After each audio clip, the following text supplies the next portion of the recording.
বিষাক্ত আফ্রিকান মাছ মনে হচ্ছে না। এটা আফ্রিকান বিষাক্ত মাছ না, যেটা রোগ প্রবাহ করে? এটা খাওয়ার ইয়ে আছে না? শিওর খাওয়া যায়। এটার নাম কি? পুকুরের নাকি এটা?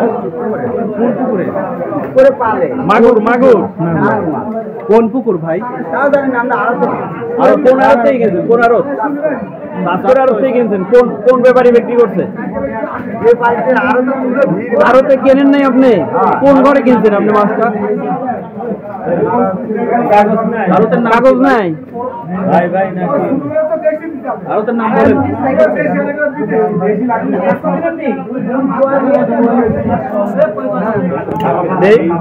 সেই বিষাক্ত আফ্রিকান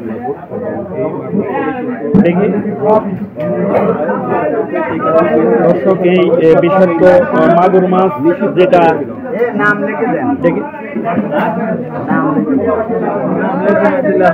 ভাই আড়তের নাম খাওয়া নিষেধ, যেটা রোগ রোগ প্রবাহ করে।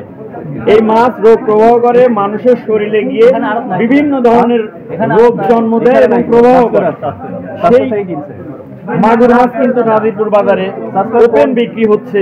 এই শাইন নামের এই মাছ বিক্রেতা কিন্তু বিক্রি করছে। এখানে কিন্তু জনসাধারণের সচেতন হতে হবে, কারণ এই যেটা নিষিদ্ধ, আমাদের রাষ্ট্রীয়ভাবে এই মাছ চাষ নিষিদ্ধ এবং রোগ প্রবাহ করে যে মাছ, সেই মাছই কিন্তু এই জনসাধারণের খাওয়ানো হচ্ছে। এটা তো না বুঝি মানুষ খাবে। আলিম কত করে কিনছেন? এই আড়ত কোথায়?